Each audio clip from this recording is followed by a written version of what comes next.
Jumpa lagi rekan trader Amarket dimanapun berada. Jumpa lagi rekan trader Indonesia yang benar-benar saya hormati. Kembali lagi bersama saya Maurits. Pada kesempatan kali ini, khusus di acara edukasi Amarket, kita akan belajar lagi. Rekan trader, tidak henti-hentinya saya selalu memberikan ilmu buat rekan trader. Kita belajar sama-sama. Saya pun juga masih tetap dalam proses pembelajaran. Oleh karena itu rekan trader, jangan pernah ada kata berhenti dalam melakukan pembelajaran. Oke, di edisi kita kali ini rekan trader, edisi edukasi Amarket kali ini saya akan menyajikan sebuah tema yang sangat luar biasa ya. Kalau di video edisi berikutnya kita belajar tentang bagaimana cara trading menggunakan titik support dan resisten. Nah, untuk edisi kali ini adalah kelanjutannya, tapi prinsipnya sama aja, titik support dan resisten. Tapi pada edisi kali ini kita akan membahas sedikit tentang supply dan demand.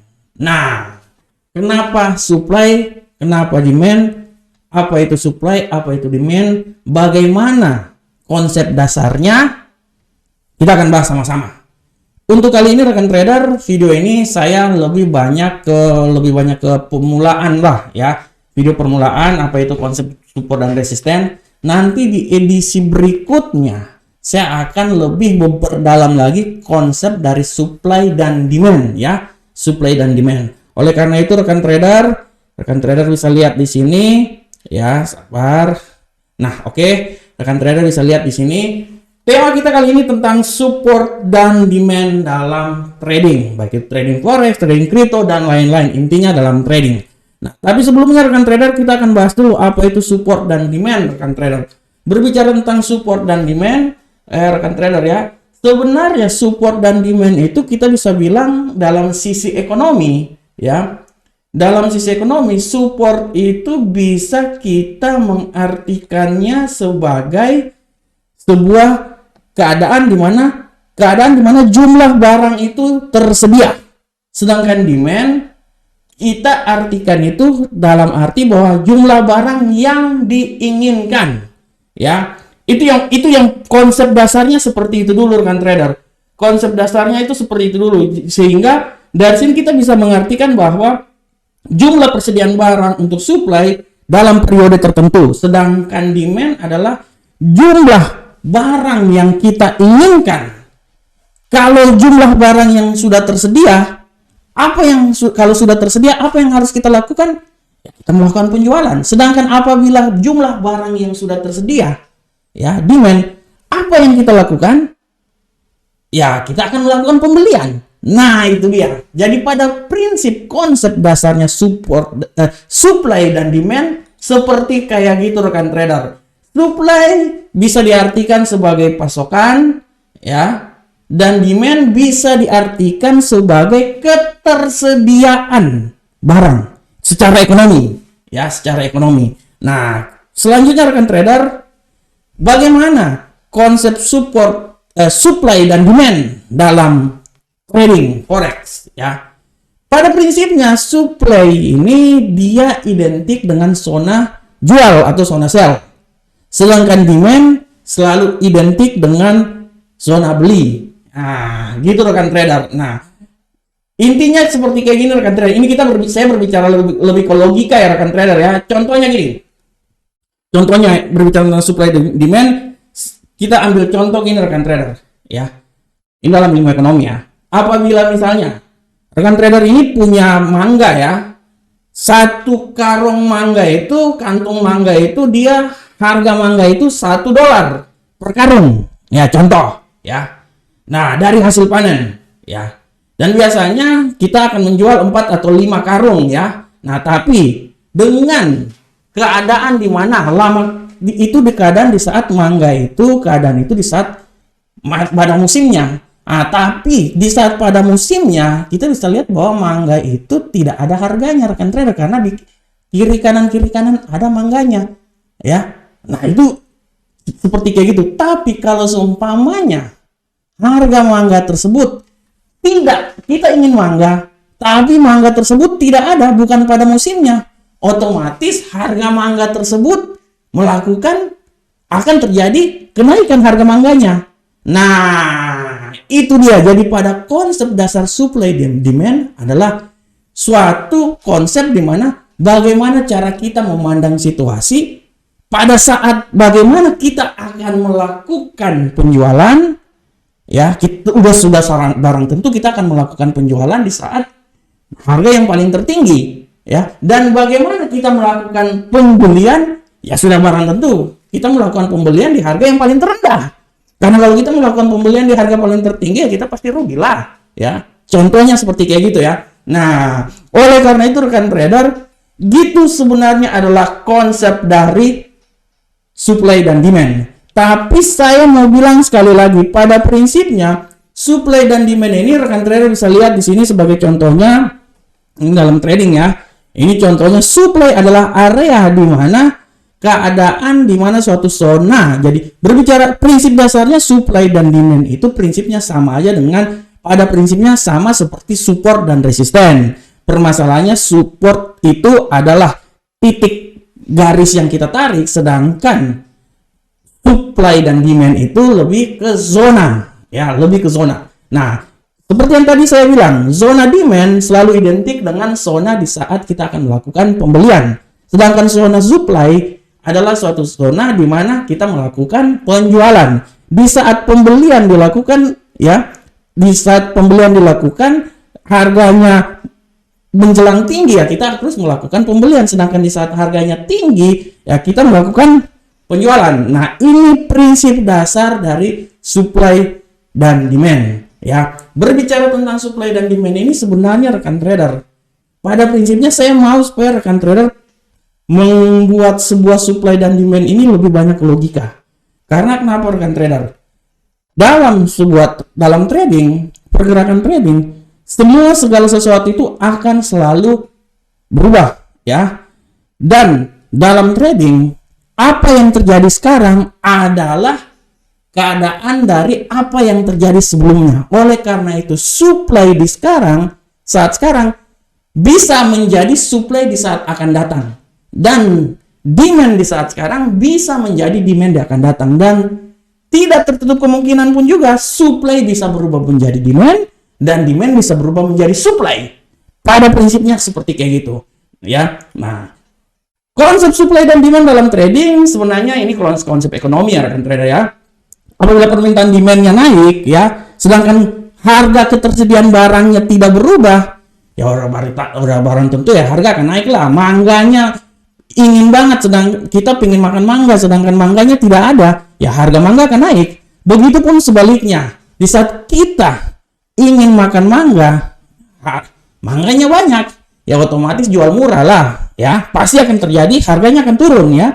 Apabila permintaan demandnya menurun, pembeliannya menurun, tapi ketersediaannya barangnya tidak ada lagi, ya tidak mengalami perubahan. Oke, tidak mengalami perubahan, maka akan terjadi harga penurunan atau barangnya banyak, ya tidak akan mengalami penurunan. Sebaliknya gitu juga apabila permintaan demandnya tetap, sedangkan ketersediaan barangnya meningkat, ya pasti harga akan turun rekan trader. Atau sebaliknya permintaannya demandnya tetap, ketersediaan barang supply-nya akan turun, maka kelangkaan barang akan terjadi mengakibatkan harganya akan naik.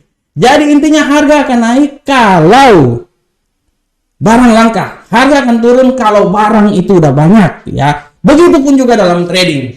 Di saat dolar akan naik, di mana orang menginginkan dolar tersebut, akibat dolarnya naik, ya pasti pound sterlingnya akan turun, ya. Atau misalnya gini aja deh, euro USD, di saat orang menginginkan euro, ya pasti harga euronya naik, dia akan menekan si dolar Amerika. Atau sebaliknya. Nah, bagaimanakah implementasi supply dan demand dalam trading rekan trader? Ini rekan trader saya kasih yang gampang-gampang aja ya. Saat ini saya memberikan yang gampang-gampang aja. Nanti di edisi berikutnya kita akan berbicara lebih mendalam lagi tentang konsep supply dan demand. Karena dalam konsep supply dan demand itu akan ada beberapa istilah atau beberapa pergerakan. Misalnya rally based drop, drop based drop, drop based rally maupun rally based rally. Nah, itu konsepnya itu akan saya bahas di pertemuan berikutnya. Untuk sekarang ini saya bahas yang gampang-gampang aja, permulaan aja, apa itu support, apa itu demand. Jadi pada prinsipnya support dan demand seperti kayak gini rekan trader. Kita bisa melihat gini, kita bisa melihat arah yang paling terendah dan arah yang paling tertinggi. Nah, berbicara tentang support dan demand ini bisa dilakukan dimanapun aja, di time frame berapapun aja bisa rekan trader. Ya, semua tergantung dari kita aja ya. Nah, bisa di time frame berapapun aja bisa. Nah, misalnya kalau saya di time frame, misalnya contoh di time frame 1 hari, ya. Misalnya, saya memberikan bahwa ini adalah, ini contoh ya. Oke, anggaplah, sabar, saya pakai ini aja dulu lah. Saya pakai, mana lagi nih, nah ini. Nah, ini anggaplah demand rekan trader, zona demand. Apa yang terjadi rekan trader? Dia kan akan kembali lagi di sini. Ya. Dan ini anggaplah adalah zona supply. Nah, ini adalah anggaplah zona supply. Ya, ini anggaplah zona supply ya. Nah, rekan trader bisa lihat bagaimana pergerakan yang terjadi. Ya, dia naik ke atas, dia turun lagi, ya, dia turun, terus dia naik lagi selanjutnya sampai dia menembus level sini rekan trader. Apa yang terjadi? Ya, dia memantul rekan trader, ya. Dia memantul dan dia akan kembali lagi menjadi keadaan selanjutnya. Makanya tadi kan saya bilang support bisa, ini support, sorry. Saya kasih ini dulu ya, ini demand. Ini demand, oke. Sorry. Ini demand. Ini supply. Nah, dan ini adalah demand ya. Oke.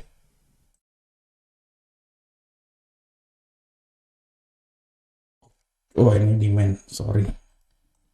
Nah, oke. Nah, rekan trader lihat konsepnya di sini ya, supply demand. Nah, rekan trader lihat segala pergerakan kejadian yang terjadi sekarang dia akan terjadi atau terjadi pengulangan dari keadaan yang terjadi sebelumnya. Dan kalau rekan trader lihat di sini, ya, tadi kan saya udah bilang supply bisa menjadi demand maupun demand bisa menjadi supply. Sabar, ini sorry. Oke, nah, rekan trader lihat kelanjutannya. Oke, nah, kita lihat kelanjutan dari sini. Ini zona ini. Yang tadinya ini zona demand, dia bisa berubah menjadi zona, dia bisa menjadi zona supply rekan trader, dan disinilah menjadi zona kembali, dia bisa berubah menjadi, di sini adalah zona demand ya. Yang tadinya zona supply, demand bisa menjadi supply dan supply bisa menjadi demand. Nah, ini dia. Rekan trader lihat, ini konsepnya. Jadi nanti pergerakannya rekan trader setelah ini anggaplah kita anggap ini contoh, kita anggaplah ini adalah zona, ini apa nih, gold ya. Oke, gold. Anggaplah 2000 di sini, anggaplah di sini adalah zona, ini adalah zona supply ya. Anggaplah zona supply ya. Kalau dia tidak menembus di sini rekan trader, dia di sini pasti akan koreksi ya. Setelah itu apa yang terjadi rekan trader? Dia akan menembus di level demand di sini. Akan terus ini. Kalau misalnya dia sampai turun di level sini, dia tidak tembus, ya otomatis apa yang dilakukan? Ya dia naik lagi ke atas. Dia koreksi, misalnya dia koreksi sekali lagi, baru dia naik lagi ke atas ya. Atau sebaliknya. Atau sebaliknya, kalau dia sudah menyentuh di sini, oke, ini anggaplah ini kelanjutan ya, Anggap ini kelanjutan. Ini sebenarnya logika rekan trader. Saya mau jelasin juga kalau buat saya ini cuma logika nih ya. Atau kalau dia sudah melewati level di sini rekan trader, dia turun ke bawah, dia menembus titik yang tadinya demand ini supply menjadi demand. Dia udah menembus di sini. Ya, yang tadinya demand ini dia bisa berubah menjadi supply dan dia akan menuju ke titik yang di sini, demand yang di bawah. Ya, dia akan menuju ke titik demand yang di bawah. Nah, ini dia. Jadi sebenarnya ini cuma logika rekan trader. Kalau dia tidak tembus, dia pasti balik arah lagi ke atas. Tapi rekan trader harus melihat posisi-posisi kunci di mana terjadi proses pembalikannya. Rekan trader bisa lihat di sini posisi kuncinya di sini, posisi kuncinya di sini. Ya kalau dia sudah tembus sampai di atas, kalau dia tidak tembus di sini, dia tidak naik sampai di 2070 sini, 2700, 2070, ya dia pasti akan balik rekan trader. Tapi kalau dia balik sampai menuju ke 1807 di sini dan dia menembus, ya tidak tertutup kemungkinan dia akan turun sampai titik terendah di 1614. Misalnya kita pakai contoh di gold ya. Jadi pada dasarnya kembali lagi saya mau bilang buat rekan trader semuanya adalah titik support, titik supply dan demand adalah zona di mana harga tersebut akan mengalami pemantulan atau harga tersebut akan mengalami penerusan. Itu aja. Dan untuk menentukan hal tersebut, saran saya rekan trader melihat pergerakan sebelumnya, karena dari pergerakan sebelumnya kita bisa mengetahui dan memprediksikan pergerakan yang akan berlanjut di kemudian hari. Demikianlah rekan trader semuanya penjelasan saya pada edisi video kali ini tentang apa itu supply dan demand. Saya berharap semoga penjelasan ini setidaknya bisa memberikan ilmu buat rekan trader semuanya.